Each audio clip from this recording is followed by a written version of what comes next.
पवन तने संकट हरण मंगल मूर्ति रूप, राम लखन सीता सहित हृदय बसो सुरभूप। बंधुओं,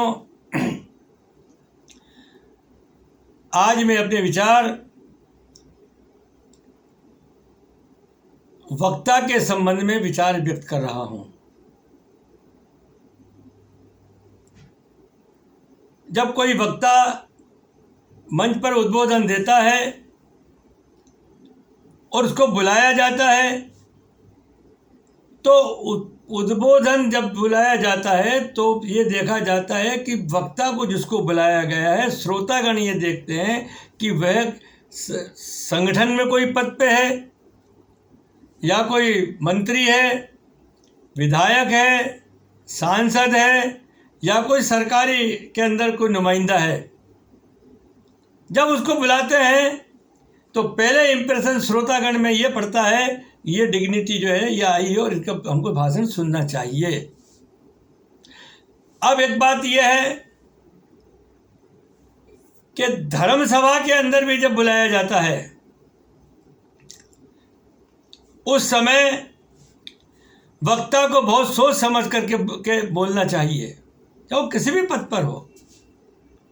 कारण क्या है कि धर्म सभा के अंदर जो भीड़ आती है वो संत के प्रभाव से आती है, या जो राम कथा हो, श्रीमद् भागवत हो, उसको सुनने के लिए वो आती है। और अब आप आ गए अतिथि के रूप में, तो फिर बुलाना ही है। बुलाते हैं तो अतिथि को क्या बोलना चाहिए, वो अतिथि को जो बोलना चाहिए तो उसे बहुत सोच समझ कर बोलना पड़ता है। धर्म के बारे में भी उसको ज्ञान होना चाहिए, और नहीं तो जो संत बैठे हैं उनके बारे में उनकी महिमा मंडित करते हुए और प्रकार से अपने को कम शब्दों में अपनी वाणी को विराम देते हुए अपनी स्थान ग्रहण करना चाहिए। उससे पद की गरिमा भी बनी रहती है और सुनने वाले श्रोता को भी बहुत अच्छा लगता है। बोले ठीक है, बहुत कम समय बोला, अब तो महाराज जी को सुनना है या हमको राम कथा सुननी है। यह वही धर्म सभा की बात। अब राजनीतिक सभा की बात आती है। राजनीतिक सभा के अंदर जब आमंत्रित जो बुलाया जाता है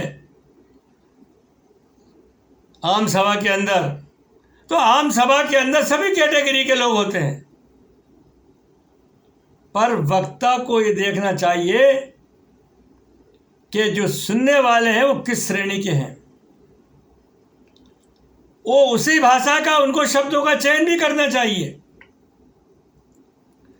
ताकि श्रोतागण दोनों कान से सुने और दिल में चुने, और जिस पार्टी में हम बोलते हैं उस पार्टी के प्रति उनका आकर्षण बढ़े, उनमें एक श्रद्धा बढ़े, उससे एक प्रभाव अलग रहता है।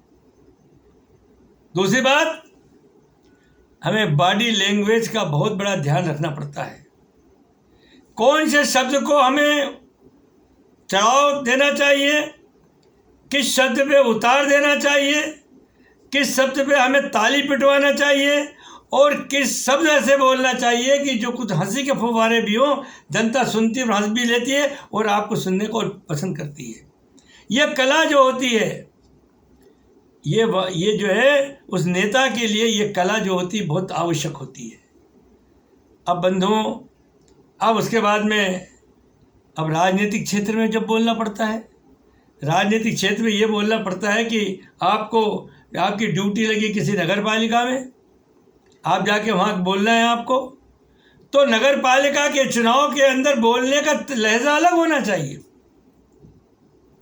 नगर पालिका में आप जब जाते हैं तो उस प्रत्याशी के आभा मंडल को बढ़ाते हुए और आम जनता को उसके प्रति आकर्षण पैदा करते हुए ये वाणी अपनी होना चाहिए, क्योंकि उसको वोट उस जनता को उसको देना है, इसलिए उसको महिमा मंडित करना चाहिए। और नगर पालिका में जो किए गए कार्यों का उल्लेख कर दीजिए और जो कार्य रह गए उसके लिए वायदा कर दीजिए।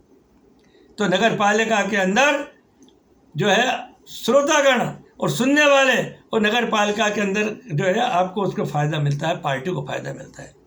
उसी प्रकार विधानसभा, विधानसभा के अंदर जो हमारे नेता और नेतृत्व है उसके गुणगान गाना चाहिए कि हमारे जो कार्य किए गए, जो प्रदेश के अंदर किए, गरीबों के लिए, गांव गरीब किसानों के लिए जो योजनाएं बनाई, जो लाभ दिया, उनको ये लाभ मिला। और अगर मान लीजिए कुछ रह गए तो उसके बारे में ये कहना चाहिए कि अब हमारी सरकार आने के बाद ये रहेगा, बचे हुए कार्य हम पूरा करके देंगे। पानी है, बिजली है, सड़क है, कानून की व्यवस्था है, और इसके आधार के ऊपर अपराधीकरण को रोकने का ऊपर ये स्टेट गवर्नमेंट का अधिकार होता है अधिकतर, और उसके अंदर हमें उसकी बातों का बात लेके आम जनता के बीच में जाकर विधानसभा के अंदर बोलना चाहिए।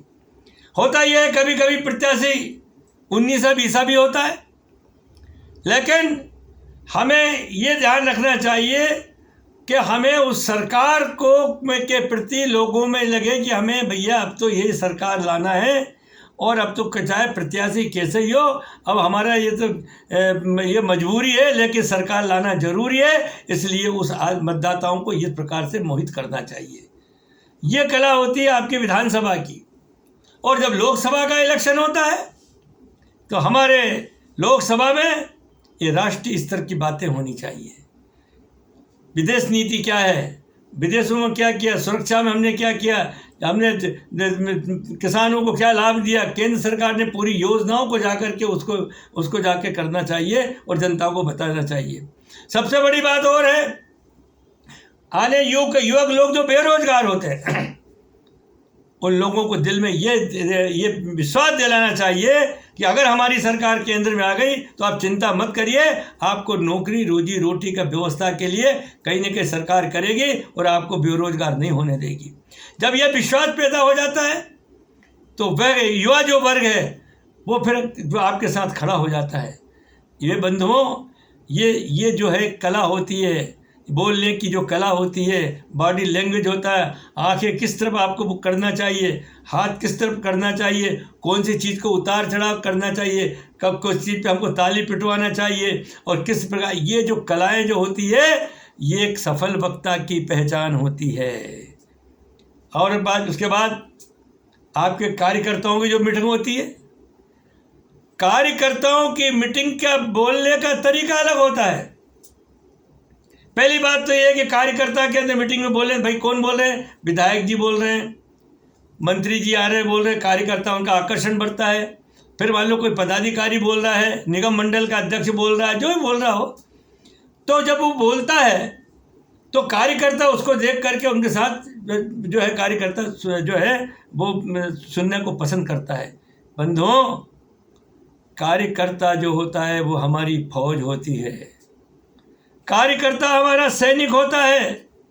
हम अन्य भाषण के ऊपर कुछ भी बोलते रहें, अन्य मंच पे बोलते रहें, लेकिन कार्यकर्ताओं का मनोबल इतना बढ़ाना चाहिए, कार्यकर्ताओं में इतना जोश भर देना चाहिए कि वो चुनाव के अंदर जब मैदान में जाए तो यह समझे कि चुनाव प्रत्याशी नहीं लड़ रहा, मैं खुद लड़ रहा हूँ और ये मेरी इज्जत का सवाल है, मेरी पार्टी को चुनाव में जिताना है।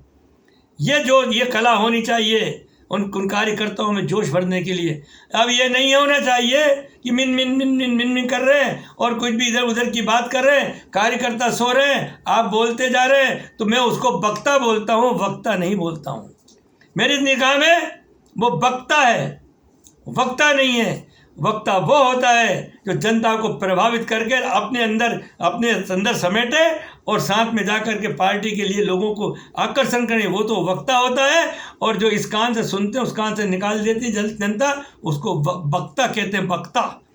अब ये निर्णय करना है, मैं कटु शब्द बोल रहा हूँ, मैं ये कटु शब्द है बिल्कुल, लेकिन ये निर्णय हमें करना है कि जब आपको आमंत्रित किया जाए, चाहे धर्म सभा हो, चाहे हमारी विधानसभा हो, लोकसभा का चुनाव हो, नगर पालिका का चुनाव हो, पार्टी का चुनाव, पार्टी के में कार्यकर्ताओं के बारे में हो, तो उसमें हर प्रकार के समय काल और परिस्थिति के अनुसार अपने आप को ढालना चाहिए।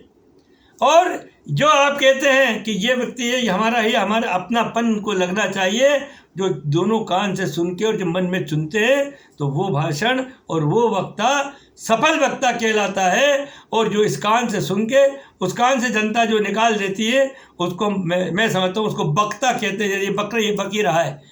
और ऐसे वक्ता क्या होते हैं, मैं उदाहरण करूँ, लुकिंग लंदन टॉकिंग टोक्यो, यानी लंदन की तरफ तो देखेंगे और टोक्यो जापान की बात करेंगे, अरे बगैर सिर पैर की।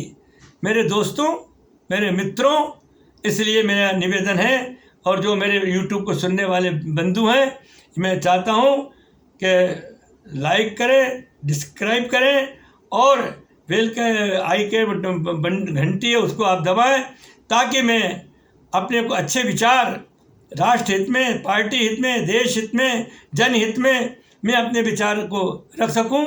धन्यवाद। जय हिंद, जय भारत, भारत माता की जय।